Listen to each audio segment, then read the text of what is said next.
এক এক করে বুকে বিষাদের বেদনা নিয়ে পার হতে লাগলো দিনগুলো। আদিত্য আর যোগাযোগ করেনি। নন্দিনীও আর আদিত্যের নাম ভুলেও মুখে আনেনি।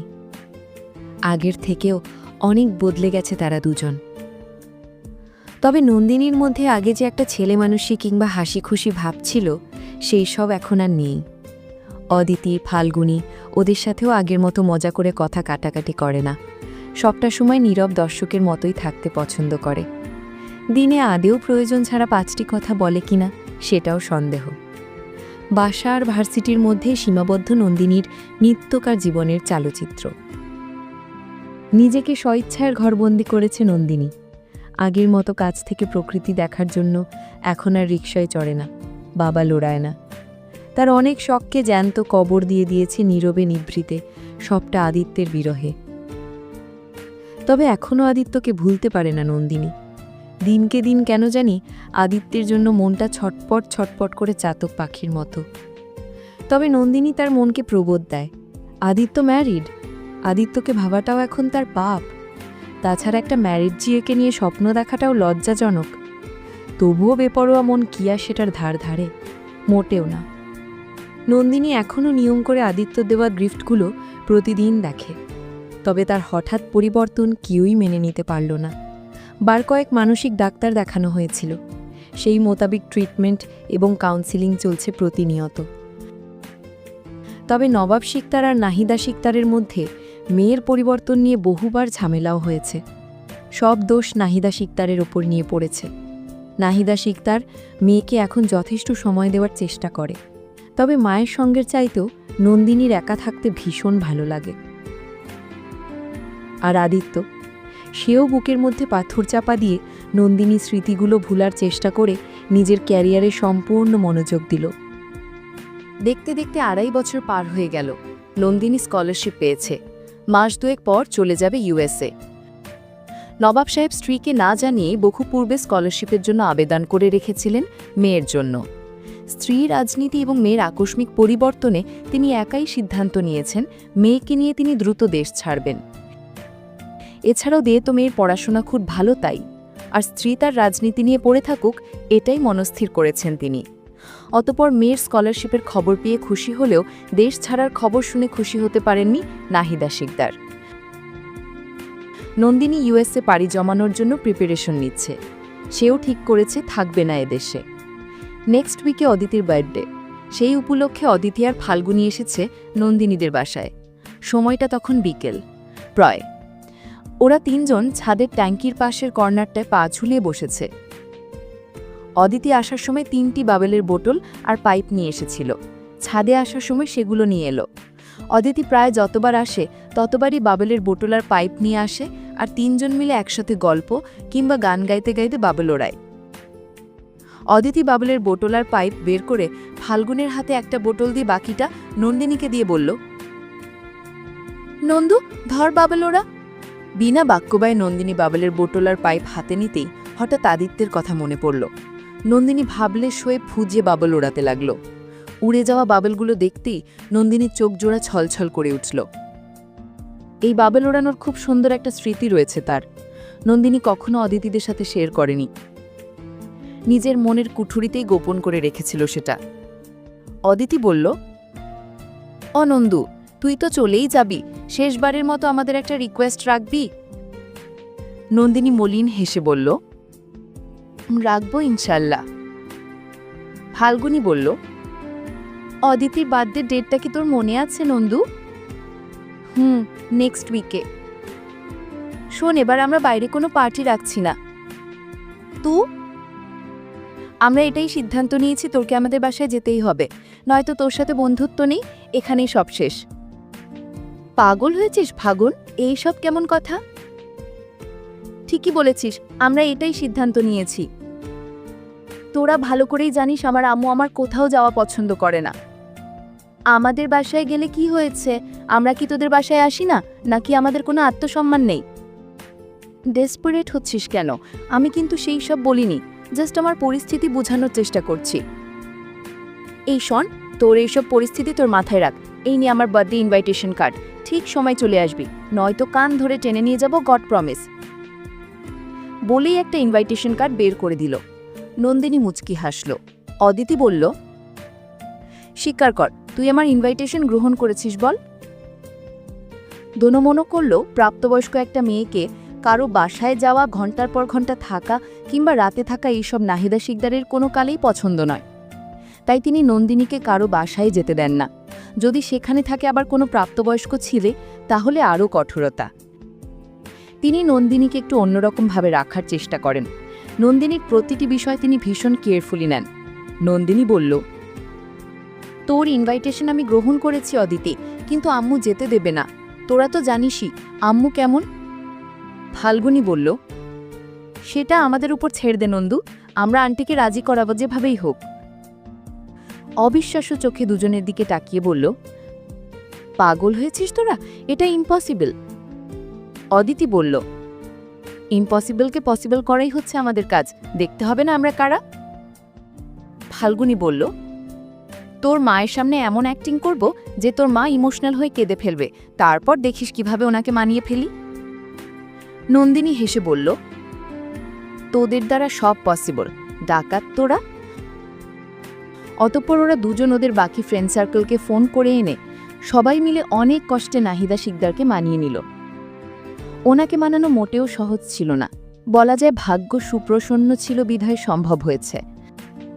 তবে তিনিও অনেকগুলো শর্ত জুড়ে দিয়েছেন ওদেরকে, ওরাও বিনা বাক্যবায় সেই শর্তে রাজি হয়ে গেল। অদিতির বার্থডে আজ। বার্থডে উপলক্ষে সবাই প্ল্যান করেছে আজ গাউন পরবে, আর সেই প্ল্যান অনুযায়ী মেয়েরা গাউন পরেছে, ছেলেরা স্যুট প্যান্ট, তবে এক একজন এক এক কালার।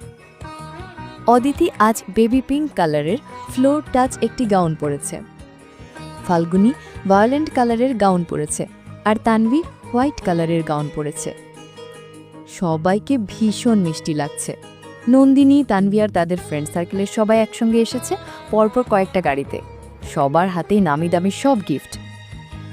ওরা সবাই গাড়ি থেকে বের হতে ওদের উপর অঝোর ধারায় ফুল বর্ষণ ঝরতে শুরু করল।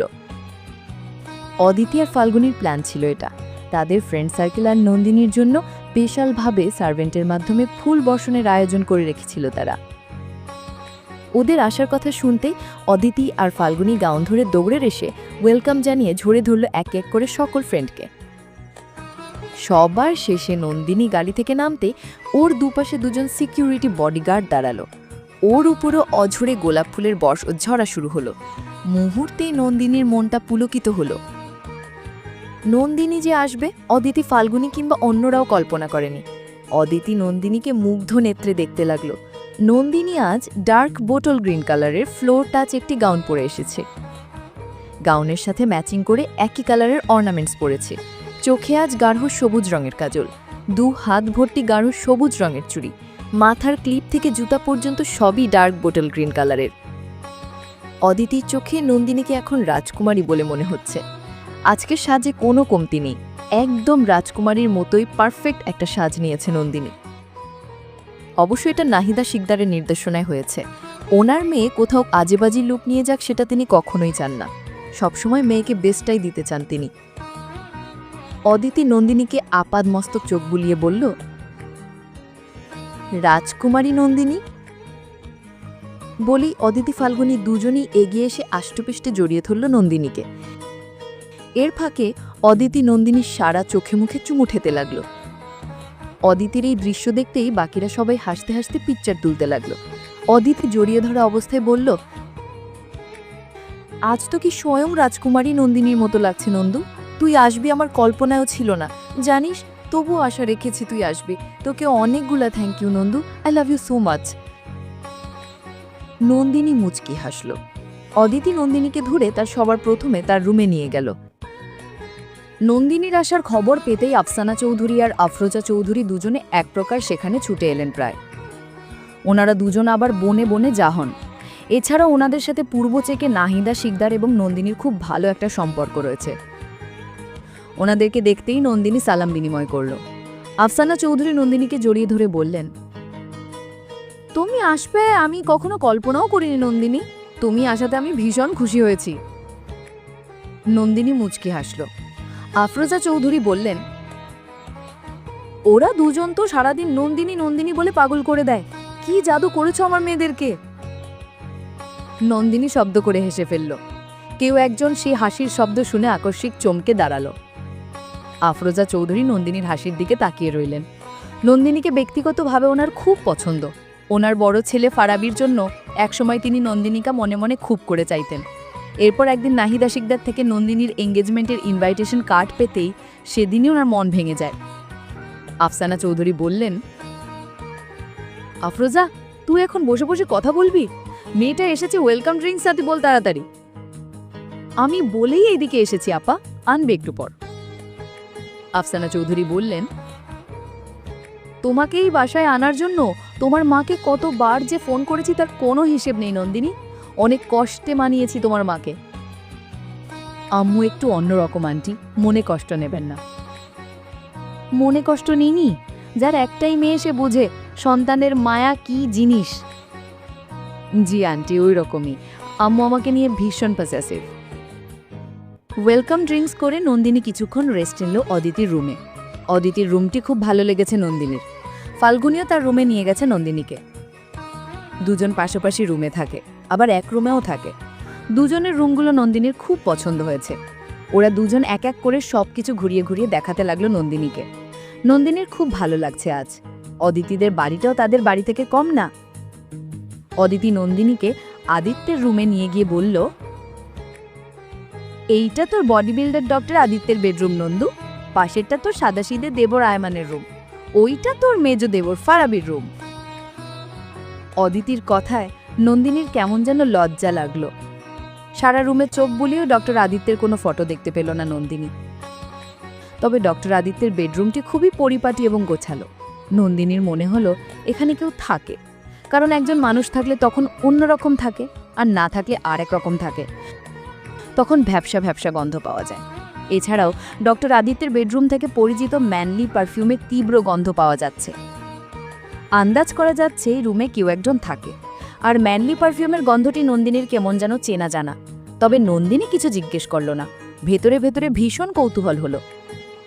4-6 মেলানোর চেষ্টায় মত্ত হলো। অদিতি নন্দিনীর হাত ধরে পাশাপাশি আরেকটি রুমে নিয়ে গেল। এটা অদিতিদের লাইব্রেরি রুম। বিশাল বড় রুমটি, চারদিকে বই আর বইয়ের রাজ্য। সেখানে একটা ফটো স্কেচ। অদিতি নন্দিনীর হাত ধরে ফটো স্কেচটির সামনে নিয়ে গেল। একটা ফটো দেখিয়ে বলল, এটা কার ছবি দেখ নন্দু, বলতো। নন্দিনী ছবিটা দেখতেই অবাক হয়ে বলল, আরে এটা তো আমার ছবি। হ্যাঁ, কিন্তু কে এঁকেছে?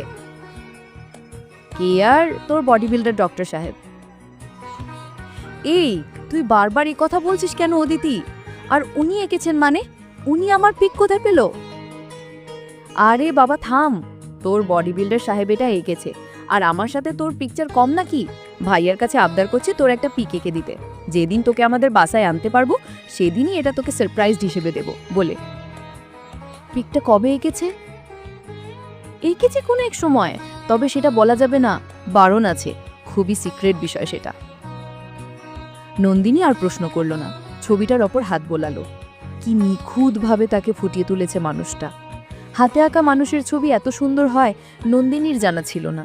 নন্দিনীর মনে কনফিউশন সৃষ্টি হলো। কেই ডক্টর আদিত্য? তাকে তো দেখতেই হয়।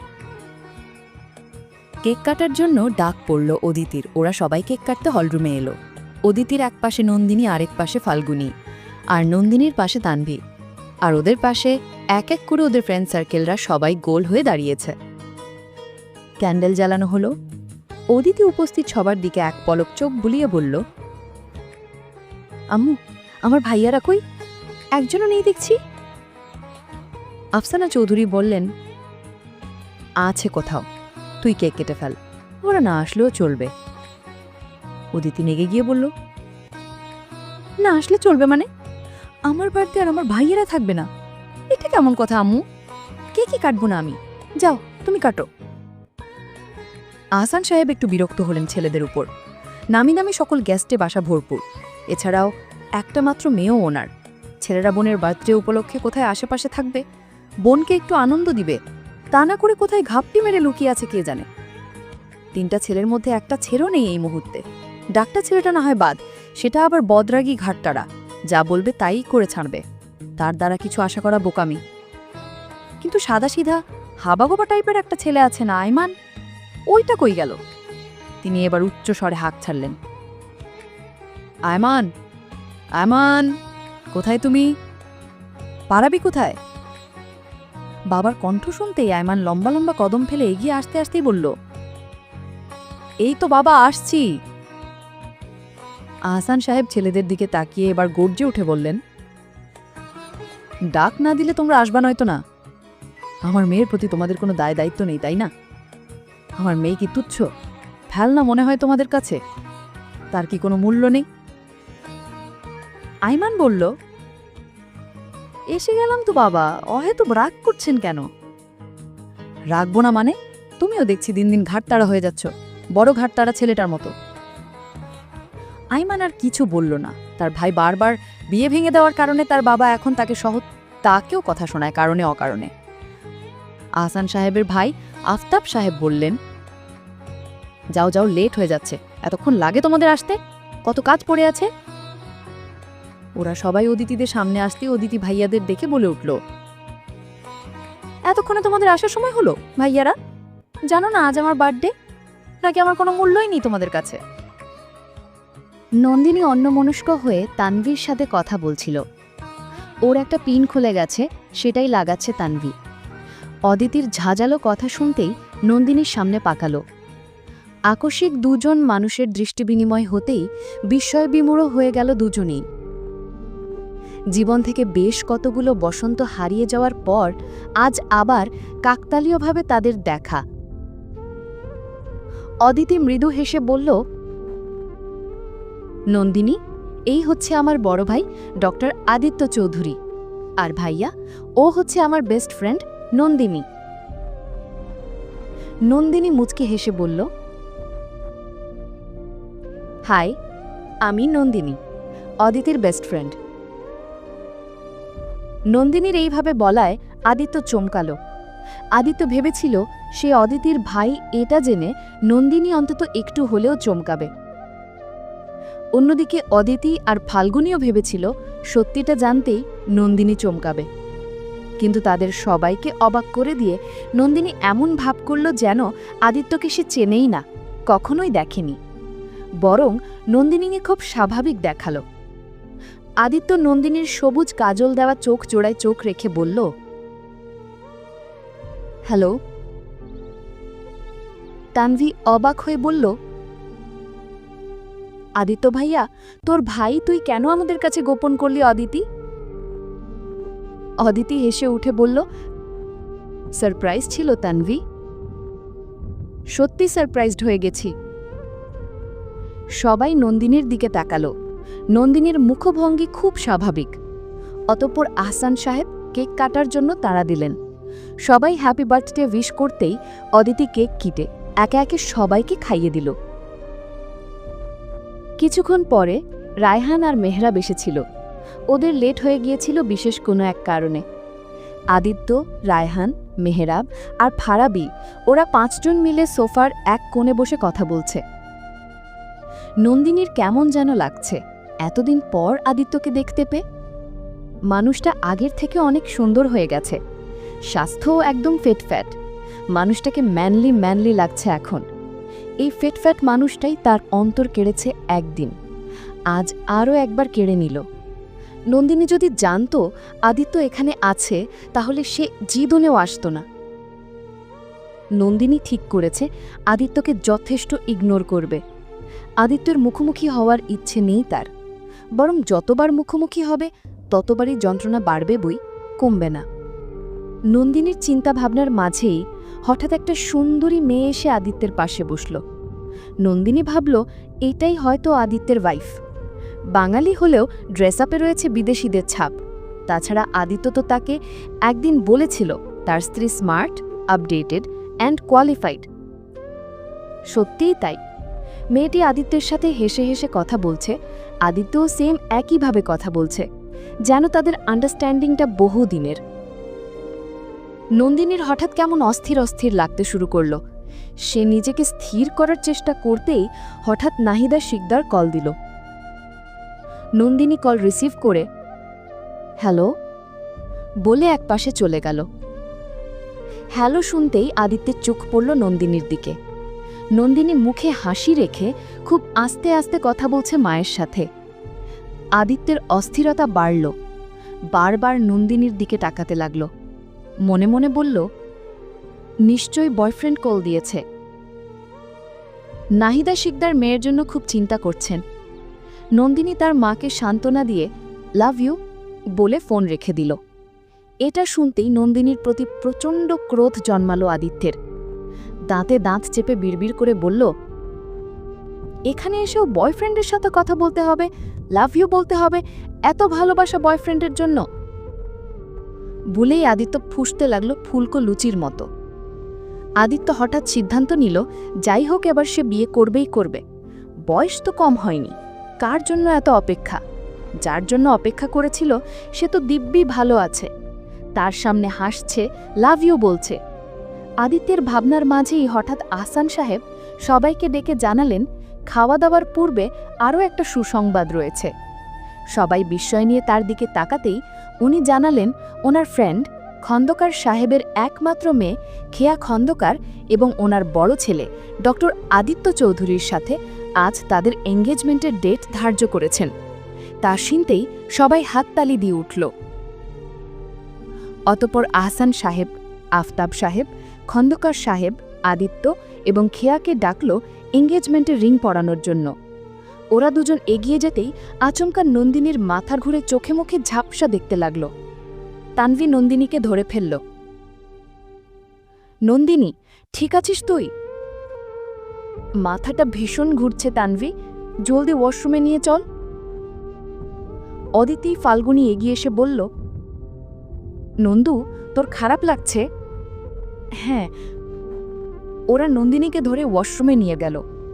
আদিত্য অস্থির হয়ে আর চোখে কয়েকবার তাকালো।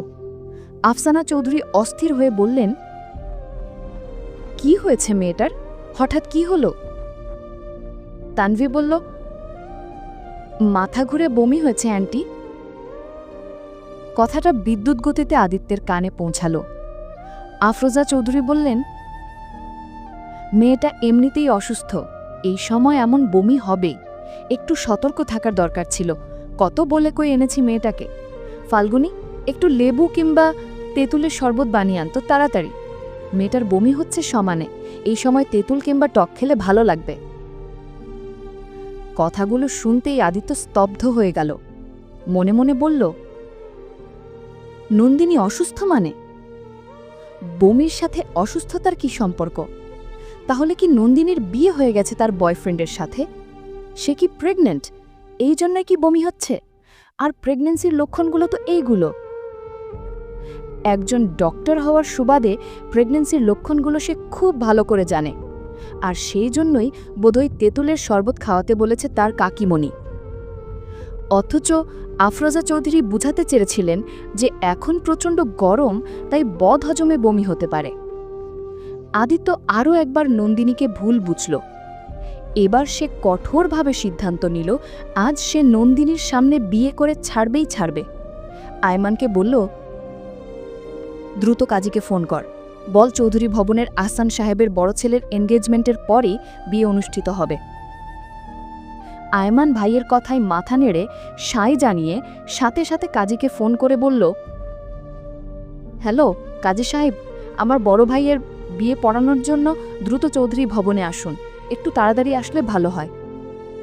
নন্দিনী ওয়াশরুম থেকে ফ্রেশ হয়ে সবে এদিকে পা বাড়ালো। হঠাৎ আদিত্য আর আয়মানের কথাগুলো শুনতেই তার মাথায় যেন বিনা মেঘে বজ্রপাত হলো। নন্দিনী মুখ চেপে ফের দৌড়ে ওয়াশরুমে ঢুকে গেল। নন্দিনীর ভীষণ কান্না আসছে। মানুষটা সেই প্রথম থেকেই তাকে একের পর এক মিথ্যে বলে এসেছে।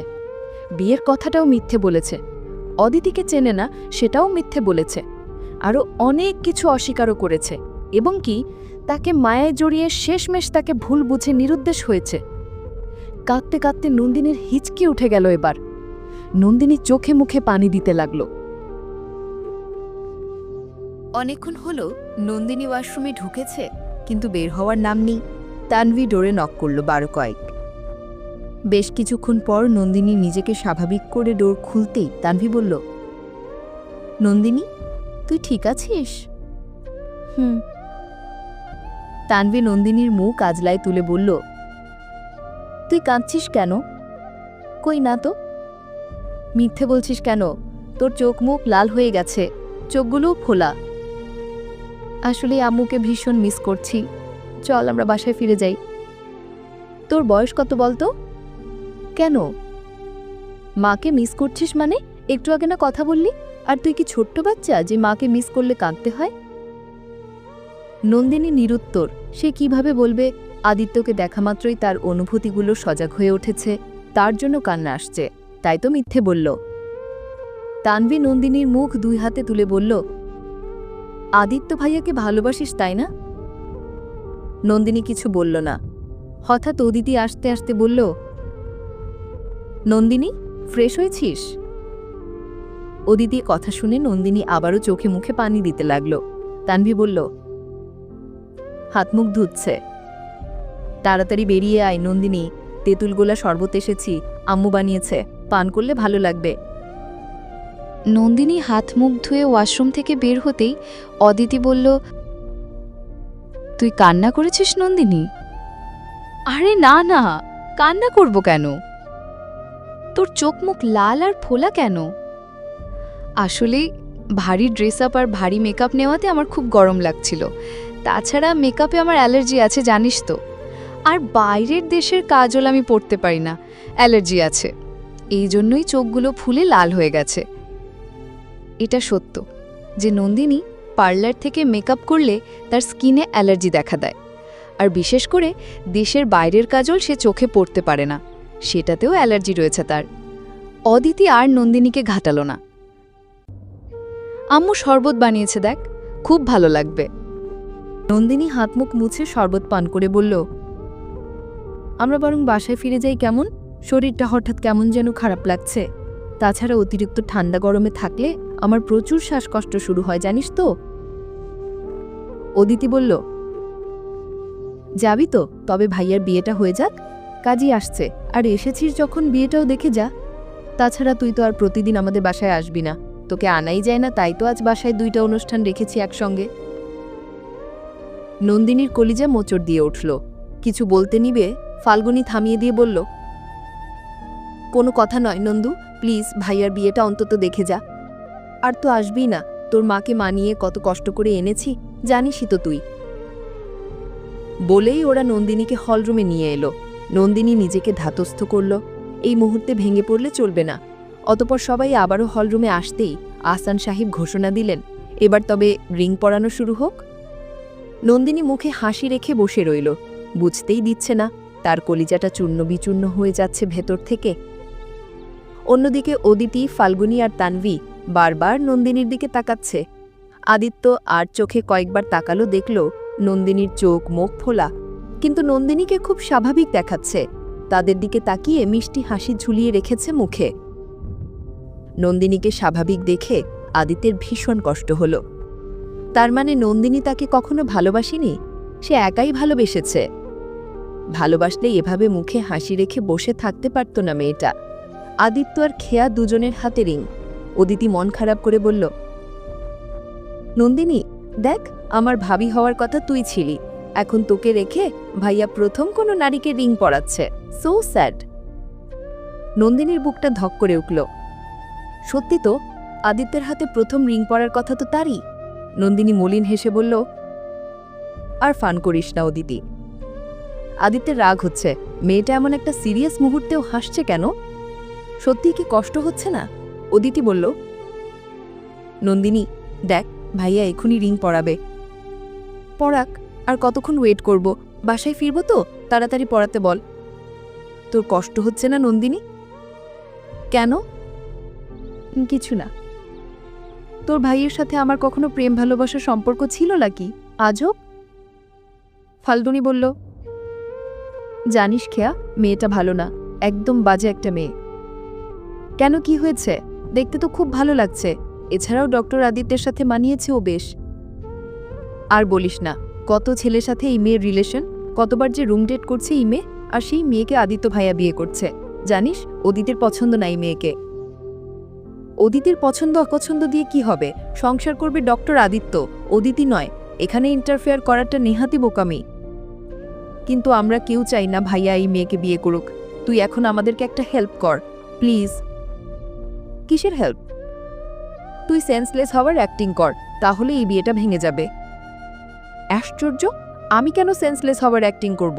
এতে বিয়ে ভাঙ্গালানে। আরে বাবা, তুই শুধু সেন্সলেস হওয়ার অ্যাক্টিং কর, বাকিটা দেখ আমরা কিভাবে ম্যানেজ করি। তবুও এই মেয়ের সাথে ভাইয়ার বিয়ে হতে দেব না। আশ্চর্য, আমি অবাক হচ্ছি তোদের কথা শুনে। কেমন মন তোরা যে ভাইয়ের বিয়ে ভাঙতে চাস? তোর জন্য যত সব ফাউল কথা।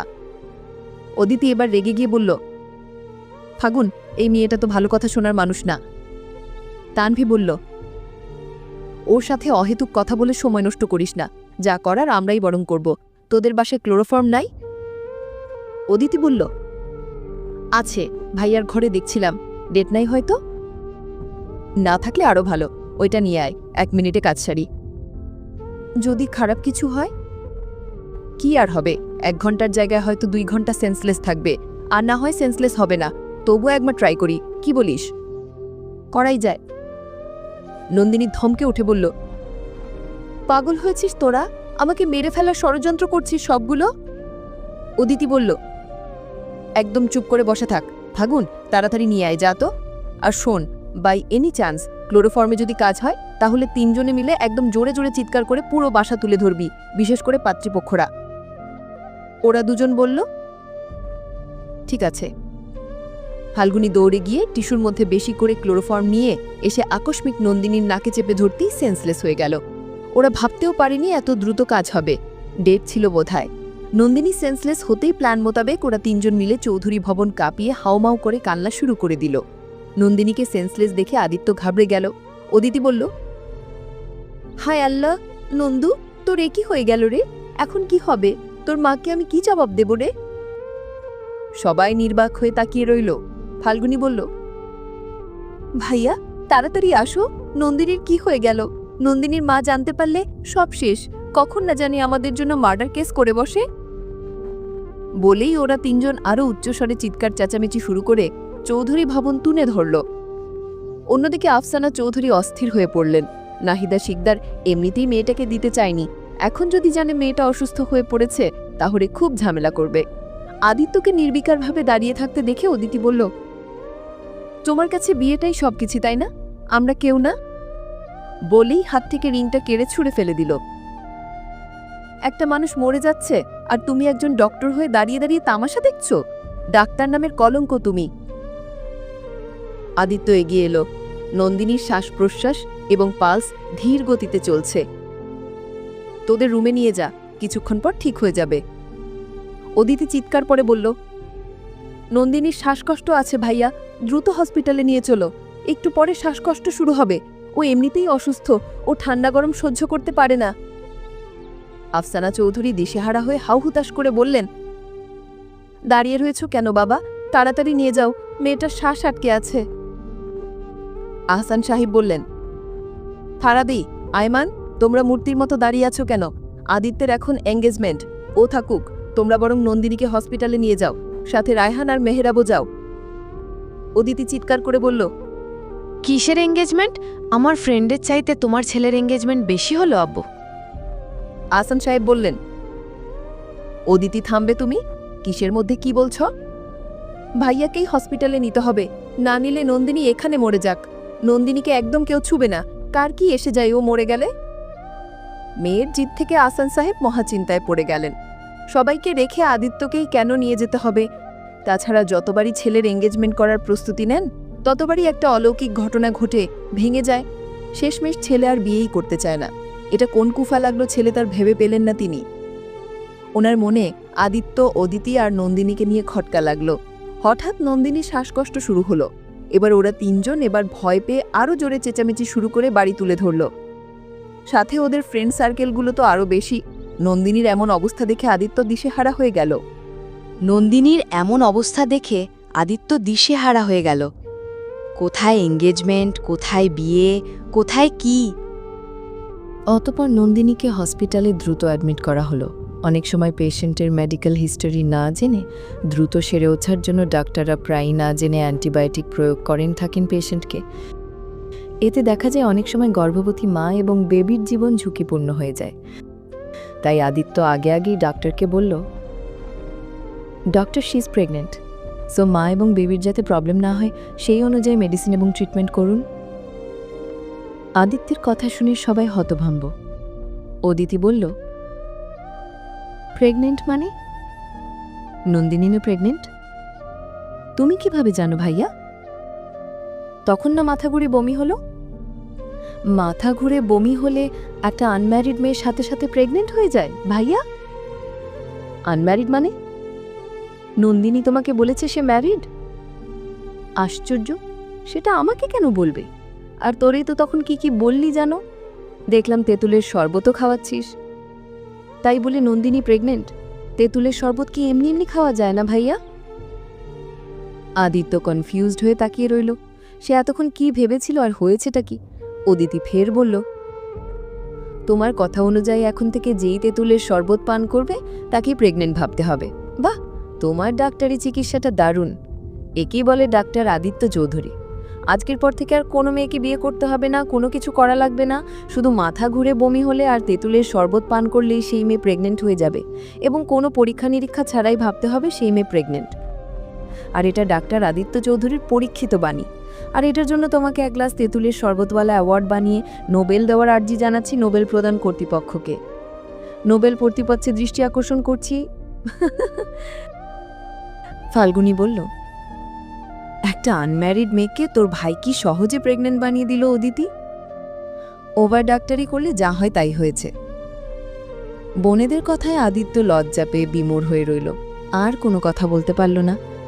কথাটা কিভাবে যেন আহসান সাহেব সহপাত্রীপক্ষের কানেও চলে গেল। আহসান সাহেবদা শুনে বারবার কল দিতে লাগলেন আদিত্যকে। এছাড়াও কাজী বসে রয়েছেন, কিন্তু আদিত্য কল পিক আপ করছে না। কল পেয়ে আদিত্য যেতে নিলে অদিতি আর ফাল্গুনী কিছুতেই ওকে যেতে দিল না, বরং এই সেই নানান কথা বলে ব্যস্ত রাখল। আদিত্য বুঝতে পারল এইসব তার বোনদের চালাকি। তাছাড়া প্রতিবারই কেন তার এঙ্গেজমেন্টের সময় নন্দিনী অসুস্থ হয়? প্রতিবারই না হয় কাকতালীয়ভাবে হয়, কিন্তু এবার কেন হলো? আদিত্যের মাথায় ঢুকছে না কিছু। ভাবল এতে তার বোনদের হাত রয়েছে এবং তাকে বাসা থেকে বের করার ফোন দিয়েছিল এটা। আদিত্য আর কিছু ভাবল না, যা হয়েছে ভালোই হয়েছে, তারও বিয়ে করার ইচ্ছে নেই। তবে আজ নন্দিনীর উপর জিদ করেই এর সিদ্ধান্ত নিয়েছে। আদিত্যর জন্য অপেক্ষা করতে করতে শেষমেশ পাত্রীপক্ষ রেগে মেগে অপমানিত হয়ে চলে গেল। পরিমাণে বেশি ক্লোরোফর্ম দেওয়ায় নন্দিনী ঘণ্টা 3 সেন্সলেস ছিল। নবাব শিকদার বডিগার্ডদের থেকে খবর পাওয়া মাত্রই ছুটে এলেন হসপিটালে, তবে নাহিদা শিকদারকে না জানিয়ে। এরপর মেয়ে সুস্থ হতেই উনি বাসায় নিয়ে গেলেন। রাত 11:30 ঘড়ির কাঁটায় আহসান সাহেবের মেজাজ তিরিক্ষি হয়ে আছে। তিনি কক্ষে পায়চারি করছেন। আফসানা চৌধুরী সাবির ভাবমূর্তি উপলব্ধি করার চেষ্টা করছেন। বোম ফাটবে বোধহয় তেমনি অশনি সংকেত পাওয়া যাচ্ছে। হঠাৎ আহসান সাহেব গর্জে উঠে বললেন, তোমার ছেলে একটা আনম্যারিড মেয়েকে প্রেগনেন্ট বানিয়ে দিল আফসানা। ছি, আমার মান সম্মান ইজ্জত সব চলে গেল। লোক সমাজে আমি মুখ দেখাবো কি করে? আদিত্য মাত্রই বাসায় ফিরল। সেখান ধীরেই নিজের কক্ষে ফিরতেই হঠাৎ বাবার কথায় আদিত্যের পা জোড়া থেমে গেল। কথাটা ঠিক কোন দিকে মোড় নিল আদিত্যের বোধগম্য হল না। আফসানা চৌধুরী রেগে উঠে বললেন, এই কথাটা দ্বারা আপনি কি বুঝাতে চেয়েছেন? কি আর বুঝাবো, ওই মেয়ের এখনো বিয়ে হয়নি, আর তোমার ছেলে ডক্টরকে বলল মেয়েটা প্রেগনেন্ট। কথাটা ছড়িয়ে পড়ল বাতাসের গতিতে। পাত্রীপক্ষ ভুল বুঝে চলে গেল। আমার সকল মানসম্মান তোমার ছেলে বারবার নষ্ট করছে আফসানা। আমি আর টলারেট করতে পারছি না। তোমার ছেলে এখন আর ছোট্ট বাচ্চা নয়, বিয়ের বয়স পেরিয়ে গেল আরও 1 যুগ পূর্বে। তোমার ছেলে যে এই বয়সে এইসব ছেলে মানুষই করছে, এটা কি ঠিক হচ্ছে বলো? আফসানা চৌধুরীর শ্বাস প্রায় বন্ধ হয়ে আসছিল। স্বামীর কথা শুনে দেহে যেন প্রাণবায়ু ফিরে ফেলেন। স্বস্তির শ্বাস ফেলে বললেন, কপালে নেই কি আর করা, কম তো চেষ্টা করিনি ছেলের বিয়ে দেওয়ার। এখন ছেলেটা যে কেন এমন করছে বুঝতে পারছি না কিছু। বলেই হতাশ শ্বাস ফেললেন। আহসান সাহেব বললেন, প্রতিবারই এনগেজমেন্টের সময় যে কোনো একটা উড়া বিপদ আসবেই, আর না হয় একটা কাহিনী হবেই। আমি বুঝতে পারছি না এইসব কিসের লক্ষণ। আমিও বুঝতে পারছি না কিছু। আচ্ছা শোনো, তোমার ছেলের সাথে অন্য কোনো মেয়ে কিংবা নন্দিনীর সাথে কোনো রিলেশন নেই তো? না মানে আজকাল তো অহরহ এমনটা হয়ে থাকে। ভুল বুঝো না আফসানা। আফসানা চৌধুরী এবার ভীষণ রেগে গেলেন। সম্পর্ক থাকবে মানে? আমার ছেলে আর নন্দিনী কেমন সেটা আমি ভালো করেই জানি। আর শুনেন, নন্দিনী এঙ্গেজড, সেটা কে না জানে? নাহিদা শিকদার তার একমাত্র মেয়ের এঙ্গেজমেন্টের অনুষ্ঠান যেমন তেমন ভাবে করেনি, বলা যায় ঢাকঢোল পিটিয়ে এঙ্গেজমেন্টের অনুষ্ঠান করেছে। একটা লোকও তো বাদ যায়নি, আমরাও তো ইনভাইটেশন কার্ড পেয়েছি। আর আমার ছেলে জেনে শুনে সম্পর্ক করতে যাবে কোন বিবেকে? আপনার আক্কেল কাণ্ড জ্ঞান বলতে সত্যি কিছু নেই। নিষ্পাপ ছেলে মেয়েগুলোর নামে কি বলে ফেললেন, ছি। আর শুনুন, নন্দিনীকে আমাদের সবারই পছন্দ। অদিতি তো বারবার বলে ভাইয়ার জন্য প্রস্তাব রাখো। একটা এঙ্গেজড হওয়া মেয়ের জন্য আমি প্রস্তাব রাখি কোন বিবেকে? মেয়েটা যদি এঙ্গেজ না হতো তাহলে আমি আমার ছেলের জন্য প্রস্তাব রাখতাম, হন্যে হয়ে এত মেয়ে খুঁজতাম না। আদিত্যের পাজোড়া আবারও থেমে গেল মায়ের কথায়। তার মানে নন্দিনী এঙ্গেজড, অথচ এতদিন সে ভুল বুঝেছিল। মান অভিমান করে কতগুলো বছর দূরে থেকেছিল। না বুঝে রাখছো কেন আফসানা? হতে পারে তোমার ছেলে নন্দিনীর এঙ্গেজমেন্টের ব্যাপারে জানে না, কেউ হয়তো বলেনি। তাছাড়া তোমার ছেলে তো বছর সাতেক দেশের বাইরে ছিল, জানবে কিভাবে?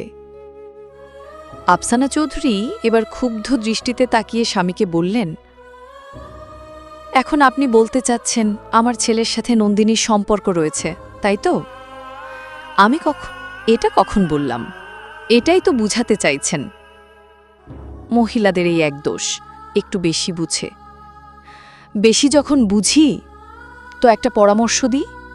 আপনি এখনই শাহনেওয়াজ নবাব সাহেবের কাছে আমার ছেলের বিয়ের প্রস্তাব নিয়ে যান। হ্যাঁ, তোমার বুদ্ধি ধরি আর এই বুড়ো বয়সে নাহিদা শিকদারের লাঠির দৌড়ানি খাই। নাহিদা শিকদারের লাঠির দৌড়ানি খেলেই আপনার মাথায় বুদ্ধি হবে। আহসান সাহেব আর কিছু বলতে পারলেন না। রাতে আদিত্যের ঘুম এলো না। নন্দিনীকে ভুল বুঝে প্রচুর গিল্টি ফিল করছে। কেন যেন নন্দিনীকে দেখতে ভীষণ ইচ্ছে করছে। নন্দিনী সেদিন বলেছিল, আদিত্য আপনি ভুল বুঝছেন, কিন্তু আদিত্য কর্ণপাত করেনি। এক পর্যায়ে জিদ চেপে চলে এসেছিল। আদিত্যের কেন জানি খুব কষ্ট হচ্ছে নন্দিনীর জন্য। জীবনে কখনো এমন হয়নি তার, কখনো কারো জন্য এতটা কষ্ট হয়নি, একমাত্র নন্দিনী ব্যতীত। আজ বাদ ভেঙে কষ্টের সাথে কান্নাও আসছে নন্দিনী অন্য কারো হয়ে যাবে ভেবেই। বুকে বালিশ চেপে বলল, আই লাভ ইউ নন্দিনী। আমি তোমাকে প্রথম দেখা থেকে ভালোবেসে ফেলেছি, কিন্তু আমি কখনো তোমাকে বুঝতে দেইনি, তোমাকে বুঝার চেষ্টাও করিনি। Please forgive me. আদিত্যকে দেখার পর নন্দিনীর হৃদয়ের ক্ষতগুলো আবারও তরতাজা হয়ে উঠল। দুই প্রান্তে দুই মানবীর সারাটা রাত নির্ঘুম পার হল। ছটফট করল একে অপরের স্মৃতিগুলো বুকে নিয়ে। দীর্ঘ ২.৫ বছর পর মাস দুয়েকের জন্যই বাংলাদেশে এসেছে আদিত্যরা। এরই মধ্যে প্রায় ১ মাস পার হয়ে গেল। তবে আদিত্যের সাথে নন্দিনীর আর দেখা হয়নি। আদিত্যের বন্ধু মেহেরাদের সাথে ফাল্গুনির বড় বোন ভাড়ার বিয়ের দিন ধার্য করেছে উভয়ের পরিবার। বিয়ে উপলক্ষে ভাড়া সামনের সপ্তাহে ইউএসএ থেকে এসেছে। সে ফারাবির মতো ল নিয়ে পড়ছে। এর ২ সপ্তাহ পরে তাদের বিয়ে। অদিতি এবং ফাল্গুনির বান্ধবী হওয়ায় নন্দিনীও ফারার বিয়ের ইনভাইটেশন কার্ড পেয়েছে এবং তার ফ্যামিলিও। নন্দিনী ভেবেছিল আদিত্যের মুখোমুখি হবে না, বাট অনিচ্ছা সত্ত্বেও নন্দিনীকে অ্যাটেন্ড করতে হবে মেহেদি, গায়ে হলুদ, বিয়ে এবং বউ ভাতের অনুষ্ঠানে। চৌধুরী পরিবারে এই প্রথম বিয়ের ধুম লাগল।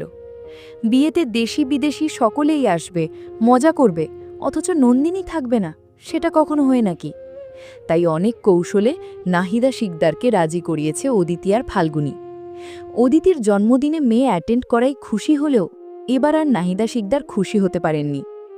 বিয়ে বাড়িতে নানান রকম মানুষ আসবে যাবে, কখন কোন দুর্ঘটনা ঘটে যায় মেয়ের সাথে সেই নিয়েই তিনি মহাচিন্তিত। বিয়ের দিন প্রায় ঘনিয়ে এলো, সপ্তাহখানেক বাকি। অদিতি আর ফাল্গুনির চিন্তার অন্ত নেই। সবার শপিং করা হয়ে গেলেও ওদের শপিংয়ের খবর নেই। এখনও গায়ের হলুদের শপিং হয়নি ওদের। মেহেদি, হলুদ, বিয়ে এবং বৌভাতে কে কি পরবে না পরবে সেই সব নিয়ে কত শত জল্পনা কল্পনা ওদের। অদিতিরা মিলে ঠিক করল কাল সকাল সকাল তারা ৩ বান্ধবী আর আদিত্য মিলে শপিং করবে। ফারাবি আর আইমান বরাবরই নির্ভেজাল মানুষ, তারা এইসবে নেই। বললেও বিশেষ কোনো লাভ হবে না। পৃথিবীর যেই প্রান্তেই থাকুক না কেন তারা সর্বক্ষণ পড়াশোনা নিয়ে ব্যস্ত থাকবে। তাই ভাবল আদিত্যকেই নেওয়া যায়। আদিত্যকে অনেক কষ্টে রাজি করালো শপিংয়ে নিয়ে যাওয়ার জন্য। অদিতি আর ফাল্গুনী সকাল সকাল নন্দিনীদের বাসায় এসে উপস্থিত। বিয়ে উপলক্ষে নন্দিনীরও হলুদের শপিং করা হয়নি। নাহিদা শিকদার প্রচুর ব্যস্তনার রাজনৈতিক কর্মকাণ্ড নিয়ে। মেয়েকে শপিংয়ে নিয়ে যাওয়ার মতো সময় নেই ওনার। রাজনৈতিক মানুষ তিনি, তাই ওনার শপিং করা তেমন একটা হয়ে ওঠে না। সেই নবাব সাহেবকে ঘরের বাইরের এবং শপিংয়ের দিকটা সহ সকল বিষয়ে নিজ দায়িত্বে সামলে নিতে হয়। নন্দিনীর মন খুব খারাপ হয়। রাজনৈতিকের চক্করের পরে তার মা তাকে সময় দিতে পারে না, সেই ছোটবেলা থেকেই। শুধু তাই নয়, স্বামী সংসারকেও ওনার সময় দেওয়া হয়ে ওঠেনি কখনো। সেই কাজের খালা মাসিদের কাছেই নন্দিনীর শৈশব থেকেই বেড়ে ওঠা। মাকে অসীম ভালোবাসলেও মায়ের উপর এক আকাশসম নীরব অভিমান রয়েছে নন্দিনীর, এবং স্ত্রীর প্রতি নবাব সাহেবেরও। তিনি সারা জীবন স্বামী, সন্তান কিংবা সংসারের চাইতে নিজের দায়িত্বকে বেশি প্রাধান্য দিয়েছেন, যেটা পরিবারের কেউই চাইত না। তবে নবাব সাহেব কিংবা নন্দিনী দুজনেই অ্যান্টি ফেমিনিস্ট টাইপের না। নবাব সাহেব সবসময় চাইতেন কিংবা আজও চান ওনার স্ত্রী সংসারকে গুরুত্ব দিক। ওনার একটিমাত্র সন্তান, সে যেন মায়ের অভাববোধ না করুক, মায়ের প্রতি অভিমান কিংবা অভিযোগ পুষে না রাখুক। একটা দীর্ঘশ্বাস ফেললেন নবাব সাহেব। এতক্ষণ এইসবই স্মৃতিচারণ করছিলেন। আজ অফিসে যাননি তিনি। ওনার শরীর স্বাস্থ্য কিছুটা খারাপ। হলরুমে বসে কফিতে চুমুক দিয়ে চশমা চোখে পেপার পড়ায় মনোযোগ দিলেন। মেয়ের আজ ভীষণ মন খারাপ। বসে আছে নিজের রুমে। একটা গিফট বক্স থেকে বাবেলের বোতল বের করে নাড়াচাড়া করে দেখছে। পাশে রয়েছে আরও একটা গিফট বক্সে অনেকগুলো হেয়ার পাঞ্চ ক্লিপ। সেগুলো হাতে নিয়ে নেড়েচেড়ে দেখছে। নবাব সাহেব দেখলেন, তবে কিছু জিজ্ঞেস করলেন না। জিজ্ঞেস করলে হয়তো মেয়ে বিব্রত বোধ করতে পারে, তাই। ইদানিং আবার ঘন ঘন মুড সুইং হচ্ছে মেয়ের। গত সপ্তাহে সময় করে ডাক্তার দেখিয়ে এনেছেন। মানসিক দুশ্চিন্তা থেকে নন্দিনী ডিপ্রেশনে ভুগছেন ডক্টর জানালেন। নবাব সাহেব কাজের ফাঁকে ফাঁকে মেয়েকে যথেষ্ট সময় দেওয়ার চেষ্টা করেন। এই তো মায়ের উপর অভিমান করে আজ সকালে ঠিকমতো ব্রেকফাস্টও করেনি। ইদানিং প্রতিবেলার খাওয়া দাওয়াও অনিয়ম করছে। নাহিদা শিকদার এই জন্যই মেয়েকে অনেকক্ষণ যাবৎ চেঁচামেচি করে রেগে মেগে বেরিয়ে গেছেন পার্টি অফিসে। নবাব সাহেব কিছুক্ষণ পূর্বে জোর করে খাইয়ে দিয়েছেন একটু। ভাবলেন একটু রেস্ট নিয়ে কিছুক্ষণ পরে মেয়েকে শপিংয়ে নিয়ে ঘুরে আসবেন। মায়ের থেকেও মেয়ে ওনার কাছে বেশি কমফর্ট ফিল করে। ওনার ভাবনার মাঝেই কলিং বেল বেজে উঠল। একজন সার্ভেন্ট ডোর ওপেন করতেই অদিতি আর ফাল্গুনী ভেতরে এলো। মিষ্টি হেসে নবাব সাহেবকে ভদ্রতা সূচক সালাম জানালো ওরা। ওদের দেখে নবাব সাহেব ভীষণ খুশি হলেন। অতঃপর ওনার সাথে বসে বেশ কিছুক্ষণ যাবৎ গল্পগুজব করল দুজনে। নন্দিনীও এসে সঙ্গী দিল। সত্যি বলতে নবাব সাহেবেরও ওদের দুজনকে খুব ভালো লাগে। মাঝে মধ্যে ওরা এসে নন্দিনীর সাথে ওনাকেও সঙ্গী দেয়। নবাব সাহেব খুব উপভোগ করেন ওদের উপস্থিতি। তখন যেন মৃত বাড়ি জ্যাংত হয়ে ওঠে। বেশ কিছুক্ষণ চারজনে গল্পগুজব করে অতঃপর নবাব সাহেবের থেকে পারমিশন নিয়ে ওরা নন্দিনীকে নিয়ে বের হয়ে গেল। উনিও মনে মনে খুশি হলেন মেয়ের মনটা যদি এবার ভালো হয়। নিচে আসতেই নন্দিনী দেখল আদিত্য রায়হানদের বাসা থেকে বেরোচ্ছে। গায়ে একটা ব্ল্যাক টি শার্ট, সুদর্শন শরীরটায় ফুটে রয়েছে, চোখে আজ নতুন ফ্রেমের চশমা। আদিত্যের পেছনে রায়হান আর তানভিও আসছে। আদিত্য নন্দিনীর দিকে এক পলক তাকিয়ে দ্রুত বিলাতি নজরজোড়া সরিয়ে নিল। নন্দিনী আজ সাদা কালারের একটা টপস আর নেভি ব্লু কালারের জিন্স পরেছে। পায়ে কেডস, কাঁধের ওপর দিয়ে আড়াআড়ি করে একটা ছোট্ট লেদারের ব্যাগ পড়েছে। ব্যাগটি কোমরের খানিক নিচে পড়ে ঝুলছে। পিঠ বরাবর স্ট্রেইট করা সিল্কি চুলগুলো পিঠ সহ গলার সামনে এসেও ছড়িয়ে রয়েছে। মেয়েটাকে এক একবার এক এক লুকে দেখতে বরাবরই ভালো লাগে আদিত্যের। আদিত্য কিছু না বলেই গাড়ির ড্রাইভ সিটে বসল। অদিতি বলল, নন্দিনী জলদি গাড়িতে ওঠ, আজ অনেক শপিং করতে হবে, 1 মিনিটও লেট করা যাবে না। আদিত্যকে দেখে নন্দিনী দোনমনো করে বলল, গাড়িতে এতজনের জায়গা হবে না বোধহয়, আমি বরং ড্রাইভারকে গাড়ি বের করতে বলছি, তোরা যা, আমি ফলো করছি তোদের। ফাল্গুনী কপাল কুঁচকে বলল, এতক্ষণ তো ঠিকই ছিলি, হঠাৎ গিরগিটির মতো পাল্টে গেলি কেন? কিছু না, তোরা যা, আমি না হয় কাল আম্মুর সাথে শপিং করে নেব। অদিতি এবার রেগে গিয়ে বলল, নন্দিনী, তুই কি এখনো ছোট্ট বাচ্চা? ফিডার খাস? সবসময় আম্মু আম্মু করিস? অসহ্য লাগে তোর এইসব ডং দেখলে। খালি বাচ্চাদের মতো আম্মু আম্মু। তোর ব্যক্তি স্বাধীনতা বলতে কিছু নেই? সারা জীবন ঘরকুনো হয়ে থাকবি? আজ একটা সত্যি কথা বলি, শোন। তোর মা তোকে মেরুদণ্ডহীন ঘরকুনো একটা মেয়ে তৈরি করেছে, আর তুইও তোর মাকে তেল দিস। সেজন্যই তোর মাও তোর উপর ছড়ি ঘোরাতে পারে। ফাল্গুনী বলল, সুযোগটা তো ওই দেয়। অদিতি বলল, ডিসগাস্টিং একটা মেয়ে। রায়হান বলল, অদিতি থামো। রাজনন্দিনী, দ্রুত গাড়িতে উঠো, টাইম ওয়েস্ট হচ্ছে। বলেই রায়হান তানভিকে নিয়ে মিডল সিটে বসে পড়ল। অদিতি বলল, এতক্ষণ টাইম ওয়েস্ট করার জন্য এবার তুই সামনে বসবি। যা সামনে গিয়ে ভাইয়ের সাথে বস, নয়তো আজ আমার চেয়ে খারাপ আর কেউ হবে না। নন্দিনী মিনমিন করে বলল, আমি সামনে বসতে পারবো না, তুই বস। আমার ভাইয়ার সাথে বসলে তো শরীর পৌঁছে যাবে। আমি কিছু বলেছি?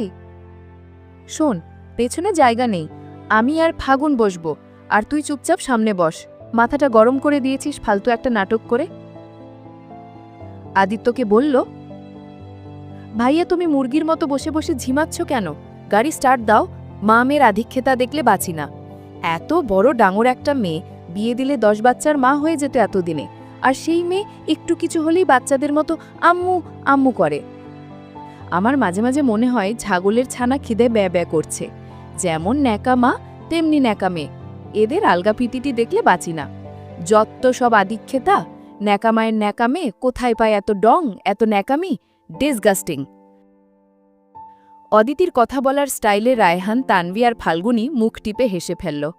আদিত্য চুপ করে রইল। নন্দিনী নির্বিকার হয়ে ফ্রন্ট সিটে গিয়ে বসল। আদিত্য গাড়ি স্টার্ট দেওয়ার আগে বলল, সিট বেল্ট লাগিয়ে নিন। নন্দিনী না শোনার ভান করে জিদ চেপে বসে রইল। আদিত্য কিছুক্ষণ ওয়েট করার পরেও নন্দিনী সিট বেল্ট পরল না। আদিত্য হতাশ শ্বাস ফেলে গাড়ি স্টার্ট দিল। ভিডিওটি এই পর্যন্ত দেখার জন্য অনেক অনেক ধন্যবাদ। আজকের পর্বটি ভালো লাগলে লাইক দিয়ে একটি সুন্দর কমেন্ট করে যাবেন। আপনাদের সাপোর্ট পেলে নতুন নতুন গল্প দিতে খুব ভালো লাগে।